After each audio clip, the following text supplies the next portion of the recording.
ഭാവന മുന്നോട്ട് നടക്കുമ്പോൾ സ്വാഭാവികമായും എല്ലാ മനുഷ്യന്മാർക്കും തിരിച്ചടി ഉണ്ടാവും, വീഴ്ചകളുണ്ടാവും, പലപ്പോഴും പതറിപ്പോവും. പക്ഷേ പൊതുവെ ഭാവനയെ കാണുമ്പോൾ അങ്ങനെ ഒരു കരുത്തയായ ഒരു വനിതയായിട്ട് തന്നെയാണ് പൊതുസമൂഹം വിലയിരുത്തുന്നത്. ഈ യാത്രയിൽ ഒപ്പം നടന്നവർ കുറേ പേരുണ്ട്. ഒരുപക്ഷെ ഭാവനയ്ക്ക് തന്നെ അറിയില്ല ആരൊക്കെ ഒപ്പം നടന്നു, ആത്മധൈര്യം പകർന്നു തരുന്നുണ്ട് എന്നൊക്കെ. അപ്പോൾ അവരോടൊക്കെ എന്താ പറയാനുള്ളത്?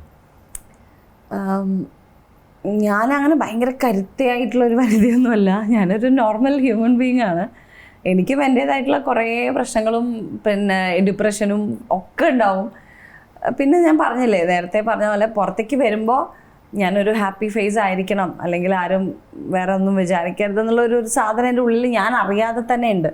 അത് ചിലപ്പോൾ ഇത്രയും ഒരു ചെറിയൊരു പ്രായത്തിൽ തന്നെ നമ്മളിങ്ങനെ ഒരു ഇൻഡസ്ട്രിയിൽ വന്നുകൊണ്ടായിരിക്കാം. ചിലപ്പോൾ എന്തെങ്കിലും ചെറിയ ചെറിയ കാര്യങ്ങളായിരിക്കും, ചിലപ്പോൾ വല്ല കരച്ചിലും ബഹളമൊക്കെ കഴിഞ്ഞിട്ടായിരിക്കും വരിക. അപ്പോൾ എനിക്ക് ഒരു ജീവിതത്തിൽ പ്രശ്നമുണ്ടെന്ന് പറഞ്ഞിട്ട് എനിക്കൊരു ലൊക്കേഷനെ അത് ബാധിപ്പിക്കാൻ പറ്റില്ല. എല്ലാവരുടെയും ലൈഫിലും പ്രശ്നങ്ങളുണ്ട്. എല്ലാവരും രാവിലെ ഹാപ്പി ആയിട്ടല്ല വരുന്നത്. ഓരോരുത്തരും ഓരോരോ പ്രശ്നങ്ങൾ കഴിഞ്ഞിട്ടായിരിക്കും വരുന്നത്. വർക്കിന് വരുമ്പോൾ നമ്മുടെ വർക്കാണ്, നമ്മുടെ പ്രൊഫഷനാണ്. അപ്പോൾ അത് കാരണം ഒരാൾക്കും ബുദ്ധിമുട്ടുണ്ടാവരുത് എന്നുള്ളത് ഉള്ളിലുള്ളതുകൊണ്ടായിരിക്കാം എപ്പോഴും പുറത്തേക്ക് ഇറങ്ങുമ്പോൾ ഞാൻ ഭയങ്കര പ്ലസൻ്റ് ആവാനാണ് എപ്പോഴും ശ്രമിക്കുക.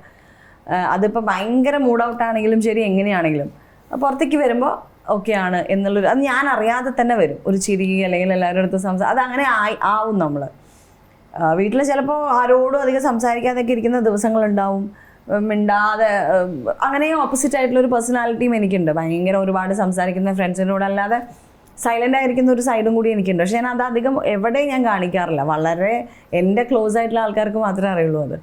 അപ്പോൾ കൂടെ നടന്നവരെന്ന് പറഞ്ഞാൽ ഈ പറഞ്ഞ പോലെ എനിക്ക് പോലും അറിയില്ല ആരൊക്കെയാണ്. ഒരുപാട് പേരുടെ സ്നേഹം അല്ലെങ്കിൽ ഒരുപാട് പേരുടെ സപ്പോർട്ട് എനിക്കിങ്ങനെ നമുക്ക് ശരിക്കും അത് ഫീൽ ചെയ്യുമ്പോൾ അത് എനിക്കങ്ങനെ ഒരു വാക്കിലത് പറയാൻ പറ്റില്ല. എനിക്ക് ഇങ്ങനെയായിരുന്നു എന്നുള്ളത്. അത് അതില്ലായിരുന്നെങ്കിൽ എന്ന് ആലോചിക്കുമ്പോൾ ഭയങ്കര ഒരു നൈറ്റ് മെയറാണ്. നമ്മുടെ ഫാമിലി ആയിക്കോട്ടെ, നമ്മുടെ ഫ്രണ്ട്സ് ആയിക്കോട്ടെ, അല്ലെങ്കിൽ നേരത്തെ ഞാൻ പറഞ്ഞ പോലെ എന്നെ ഇതുവരെ കാണാത്ത ആൾക്കാരുണ്ടാവും. ചിലപ്പോൾ ഒരിക്കൽ മാത്രം കണ്ടിട്ട് ചിലപ്പോൾ കാണുക പോലും ഉണ്ടാവില്ല. അങ്ങനത്തെ ഒരുപാട് ആൾക്കാരുടെ സ്നേഹം നമുക്ക് ശരിക്കും ഫീൽ ചെയ്യുമ്പോൾ അതിന് എല്ലാത്തിനും നന്ദി പറയാൻ മാത്രമേ എനിക്കറിയുള്ളൂ. നന്ദി എന്ന് പറയുമ്പോൾ എനിക്കൊരു ചെറിയൊരു വാക്ക് പോലെ തോന്നുന്നത്. പക്ഷേ അതിന് മേലെ ഞാൻ എന്താ പറയേണ്ടതെന്ന് എനിക്കറിയില്ല. ലൈക്ക് ലൈഫ് ലോങ് എന്നും ആ ഒരു ഗ്രേറ്റ്ഫുൾനെസ് അല്ലെങ്കിൽ ആ ഒരു നന്ദി എന്ന് പറയുന്നത് എപ്പോഴും ഉണ്ടാവും.